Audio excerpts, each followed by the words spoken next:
ನಮಸ್ತೆ ಸ್ನೇಹಿತರೆ, ನಾನು ನಿಮಗೆ ಇವತ್ತು ಆಪಮ್ ಅಂದರೆ ಪಡ್ಡು ಮಾಡೋದನ್ನು ಹೇಗೆ ಅಂತ ಹೇಳ್ಕೊಡ್ತೀನಿ. ತುಂಬ ಈಸಿ ಇದೆ ಮತ್ತು ಇದರಲ್ಲಿ ಜಾಸ್ತಿ ತರಕಾರಿಗಳನ್ನು ಹಾಕಿ ಡಯಟ್ಗೆ ಮತ್ತು ಮಕ್ಕಳಿಗೆ ತರಕಾರಿ ತಿಂದಿರೋ ಮಕ್ಕಳಿಗೆಲ್ಲ ತಿನ್ಸೋಕ್ಕಾಗಿ ತುಂಬ ಹೆಲ್ಪ್ ಆಗುತ್ತೆ. ಅದೇ ಥರ ನಾನು ಮಾಡಿ ತೋರಿಸ್ತೀನಿ ನೋಡಿ ಸ್ನೇಹಿತರೆ. ಈಗ ಇದರಲ್ಲಿ ನಾನು ತರಕಾರಿಗಳನ್ನು ತಗೊಂಡಿದ್ದೀನಿ. ನಿಮ್ಮ ಮನೇಲಿ ಏನು ತರಕಾರಿ ಇದೆ ನಿಮ್ಗೆ ಏನು ಇಷ್ಟ ಇದೆ ಅದನ್ನು ಹಾಕ್ಬೋದು. ಬಟ್ ನಾನು ಬೀನ್ಸು, ಕ್ಯಾರೆಟು, ಕ್ಯಾಪ್ಸಿಕಮ್ಮು ತಗೊಂಡಿದ್ದೀನಿ ಮತ್ತು ಕ್ಯಾಬೇಜ್ ತಗೊಂಡಿದ್ದೀನಿ. ಆಮೇಲೆ ಇದ್ರ ಜೊತೆ ಈರುಳ್ಳಿ ತಗೊಂಡಿದ್ದೀನಿ. ಆಮೇಲೆ ಅರಿಶಿನ ಪುಡಿ ತಗೊಂಡಿದ್ದೀನಿ. ಸ್ವಲ್ಪ ಸಾಸಿವೆ ಬೇಕು ಮತ್ತು ಎಣ್ಣೆ ಬೇಕು. ನಿಮಗೆ ಗೊತ್ತಿದ್ದಾಗೆ ಸ್ನೇಹಿತರೆ, ನಾನು ನ್ಯಾಚುರಲ್ ಎಣ್ಣೆ, ನಾನೇ ನಮ್ಮನೆ ಮಾಡಿಸಿರೋ ಎಣ್ಣೆ ಇದನ್ನು ಯೂಸ್ ಮಾಡ್ತೀನಿ. ಬನ್ನಿ ಹೇಗೆ ಮಾಡೋದಂತ ನೋಡೋಣ.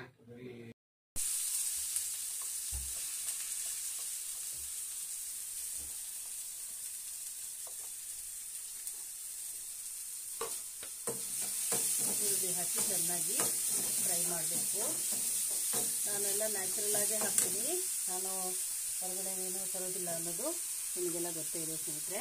ನಾನು ಇದಕ್ಕೆ ಅರಿಶಿನ ಪುಡಿ, ಇದನ್ನು ಕೂಡ ಅರಿಶಿನ ಕೊಂಬು ತಂದು ನಾನು ಇದನ್ನು ಪೌಡ್ರ್ ಮಾಡಿ ಅದನ್ನು ಜಲಿಸಿ ಇಟ್ಕೊಂಡಿದ್ದೀನಿ.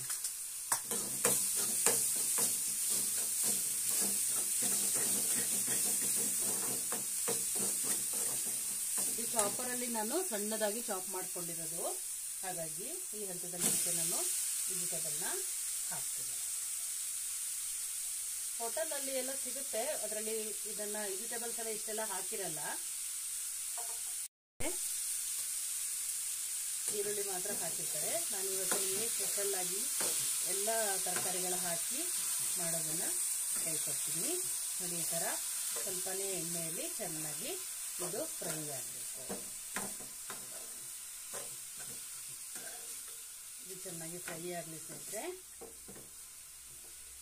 ನೋಡಿ ಸ್ನೇಹಿತರೆ, ಈ ಹಂತದಲ್ಲಿ ಅಂದರೆ ಸ್ವಲ್ಪ ಹಸಿ ವಾಸನೆ ಎಲ್ಲ ಹೋದಾಗ ಆದರೆ ಸಾಕು, ತುಂಬ ಫ್ರೈ ಆಗಬೇಕಾಗಿಲ್ಲ. ಯಾಕಂದರೆ ವಾಪಸ್ ನಾವು ಬೇಯಿಸಬೇಕು. ಇದಕ್ಕೆ ಸ್ವಲ್ಪ ಹಾಕಿ ಅದನ್ನು ಬಿಸಿ ಮಾಡಲಿಕ್ಕೆ ಇಡೋದು. ನಾವು ಹಿಟ್ಟಲ್ಲಿ ಇದನ್ನು ಹಾಕಿ ಮಿಕ್ಸ್ ಮಾಡೋಣ.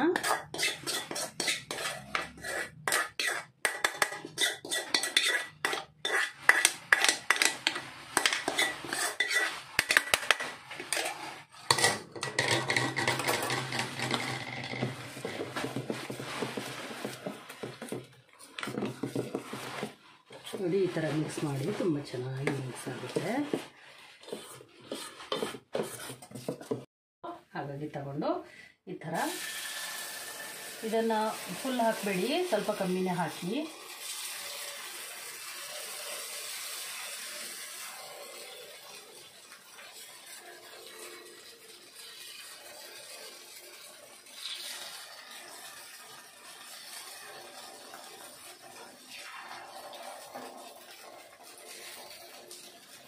ಇದು ನೋಡಿ ಚೆನ್ನಾಗಿ ಈ ಥರ ಹಾಕಿದ ಮೇಲೆ ಇದು ಚೆನ್ನಾಗಿ ಬೇಯಬೇಕು.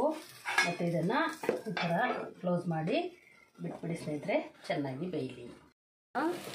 ಸ್ವಲ್ಪ ಹೀಗೆ ತಿರುಗಿಸಿ ಹಾಕಬೇಕು.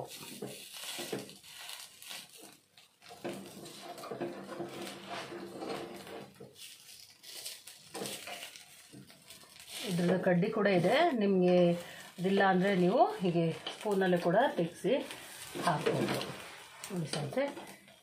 ಈ ಥರ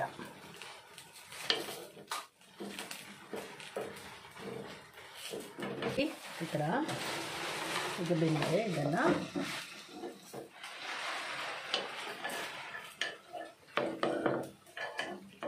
ಬಿಸಿ ಬಿಸಿ ಆಪಮ್ ಜೊತೆ ಚಟ್ನಿನ ಹಾಕಿ ಸವಿರಿ ಸ್ನೇಹಿತರೆ. ಹಾಗೂ ಇದು ಹೇಗೆ ಬಂತು ಅಂಥೇಳಿ ಕಮೆಂಟ್ ಮಾಡಿ ತಿಳಿಸಿ. ನಿಮಗೆ ಇದು ಇಷ್ಟ ಆಗಿದ್ದಲ್ಲಿ ಲೈಕ್ ಮಾಡಿ, ಶೇರ್ ಮಾಡಿ, ಕಮೆಂಟ್ ಮಾಡೋದನ್ನು ಮರಿಬೇಡಿ ಸ್ನೇಹಿತರೆ. Thank you. Healthy food with Geetanjali.